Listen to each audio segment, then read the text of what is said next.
Hello and welcome back to the shed. This is the September stroke autumn update after my break from the channel over the summer holidays while I was doing other things.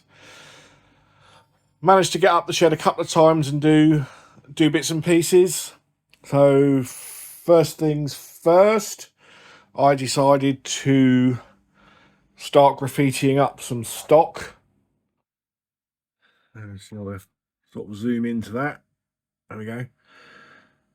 So they are all homemade transfers, made on the inkjet printer. I won't go into how I made them because there's people who specialise in that sort of thing on YouTube. So if you want to check them out, just type in inkjet transfers and there's 101 different channels all come up. This is a combination of professionally made transfers. So some are from scale model scenery and some are from, I don't know, I bought them years ago from a show. I do find that putting the transfers on ribbed stock quite difficult. We've got some more transfers on this one. Again, these ones aren't homemade. These are professionally bought ones, scale model scenery and older ones that I've had in stock for a while. I've also been weathering stock. We start up the Z21 and there we go.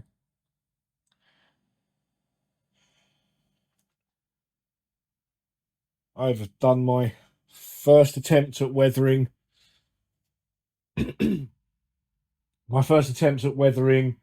a loco, which was quite scary. Start that going.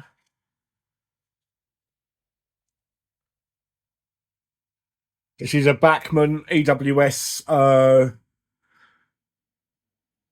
regional special.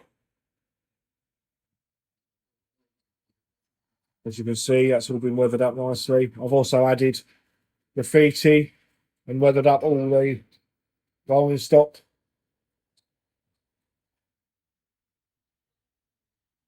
I've never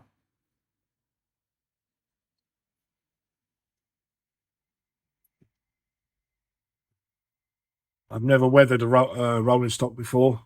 That was my first attempt. Didn't come out too badly.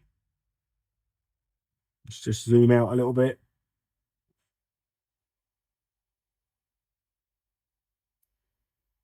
So I kind of made it as, just a dirty and used loco. And some of these graffiti, well, all the graffiti on the sea lines is scale model scenery.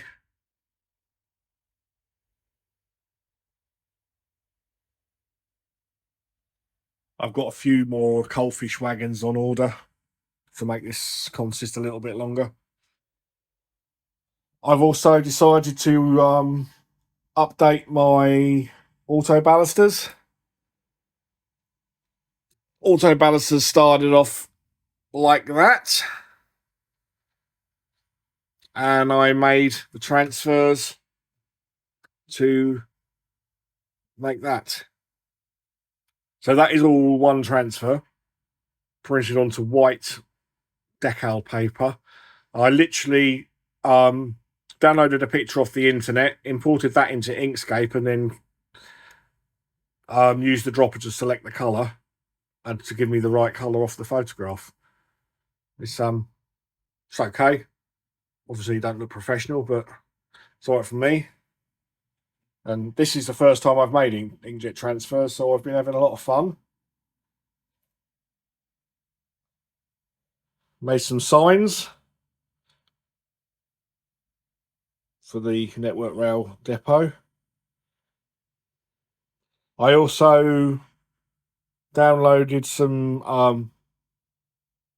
I was watching YouTube. I was watching videos of Wolverton Centre sidings, and I noticed in one of the videos there was a white van in the yard. So I paused it and I looked up took a note of the decals that were on the van. Don't know if that's going to focus. Went on the internet, looked up the name of the company, searched for the logo, downloaded the logo, printed it out onto inkjet, clear inkjet paper, and slapped it on the van. So there we go. We have a prototypical white Transit in the centre sidings, doing maintenance on the plant. Talking of plant, there's a bit more plant in the centre sidings. So this one you've seen before. This was bought from Road and Rails, but I've added the Ready Power logo. This one I was given years ago by a friend. This is a HO. I think it's a Keebury kit. So I had to repair it. It was all broken up and busted up. So I've repaired it and I've added the Ready Power logo and started weathering it up to make it look a little bit dirty. And then this one,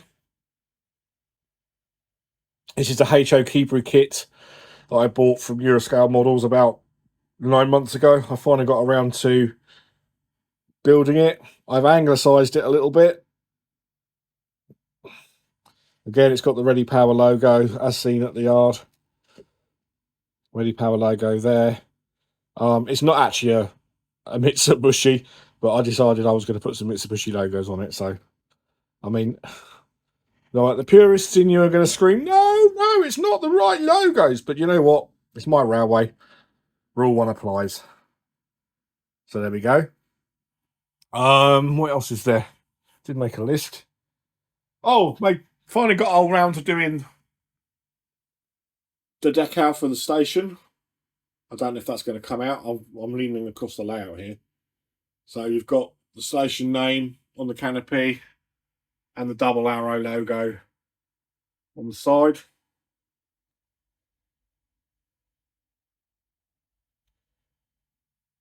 I've been replacing some of these KD magnets, permanent magnets for the KDs. So as you can see, that one's still a half magnet. I was finding that stock wasn't uncoupling reliably with a half magnet, so where there were half magnets, I've replaced with full magnets. There's 3 or 4 around the layout that I've done. And up the big change is up this end, where I've made a real start on doing the vegetation around the layout. So this is the Blue Bridge end of the layout, and we've got some proper nice trees in there. They're all homemade, twisted wire armatures, twigs, combination of the two.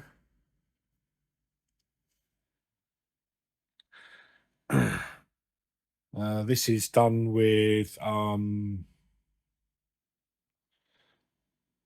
War Scenics flocks. I find they're very, very good, the World War Scenic flocks. So, be a top-down shot. I don't know if you're going to see that. Of course, there's some more vegetation around there. And this side, as you've probably guessed, I'm kind of doing an autumnal scene. So that's them. A few more trees over the back. I'm trying to get the depth of the density of the trees, but it's proving to be quite difficult.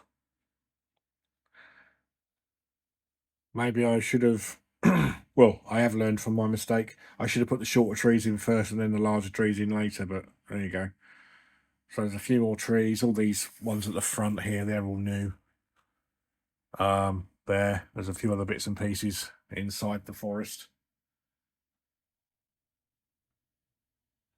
Down this end there's a lot more trees, so I finally got round to doing the trees up at this end.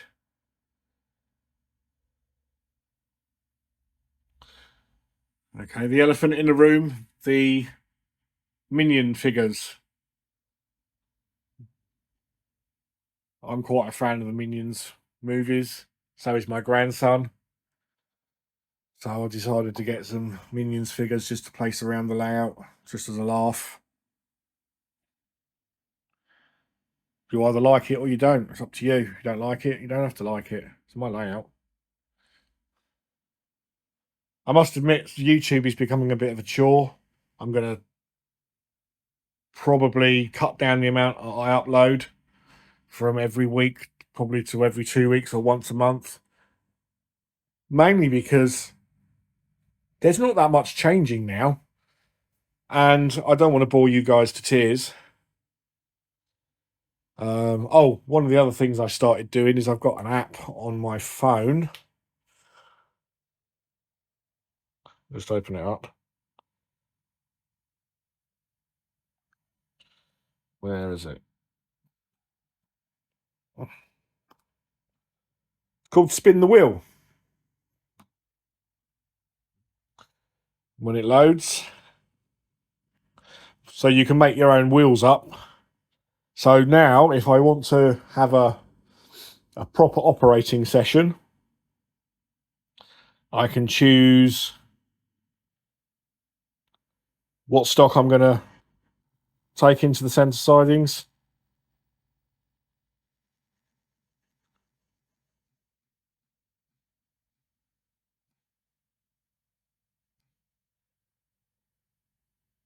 So that's time it's an MCA wagon, and then I'm going to decide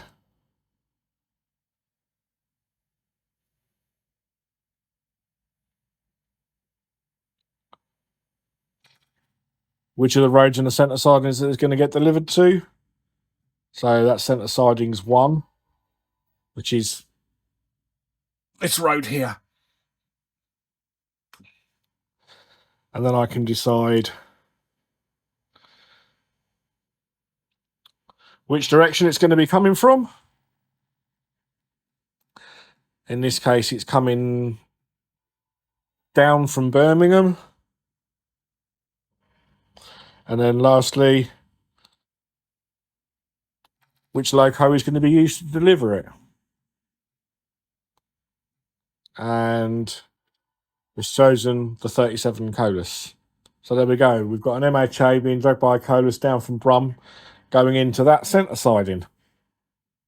And then once it's been delivered, I then select this one to tell me which road the Gronk is going to collect from there. Right, so if it's going to go to the works, that means it's coming straight off the centre sidings, down the incline, up under the bridge, back up, across this crossover, and down under the bridge, off scene to the works. If it was to go somewhere else, spin that again.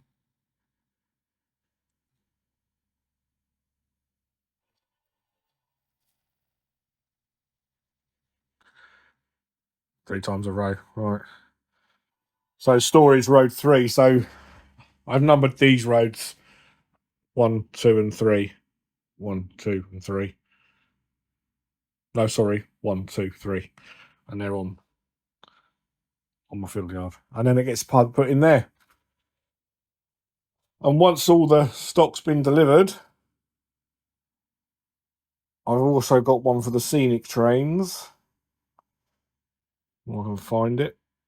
Stock, storage side, scenic trains, contemporary. So again, I choose which train is going to run round from the fiddle yard.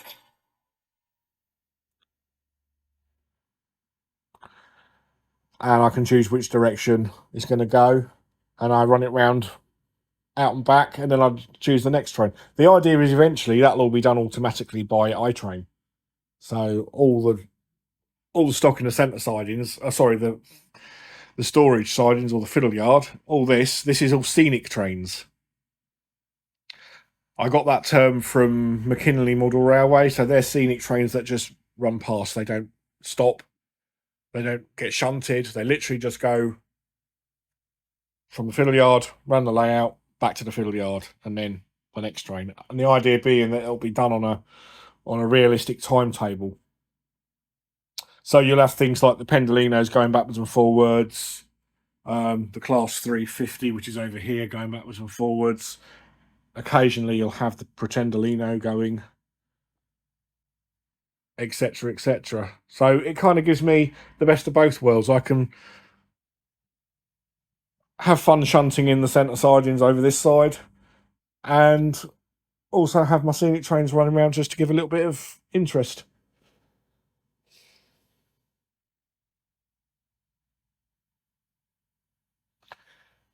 And unfortunately, that's about it for this week or this month. I say, because of the summer holidays, I know they've not been brilliant, but I have been out helping my wife do stuff around the stables and trying to keep on top of the garden when I can. So I've not really had much time in the shed. So hope you enjoyed the video, and I'll see you on the next one. Cheers. Bye-bye.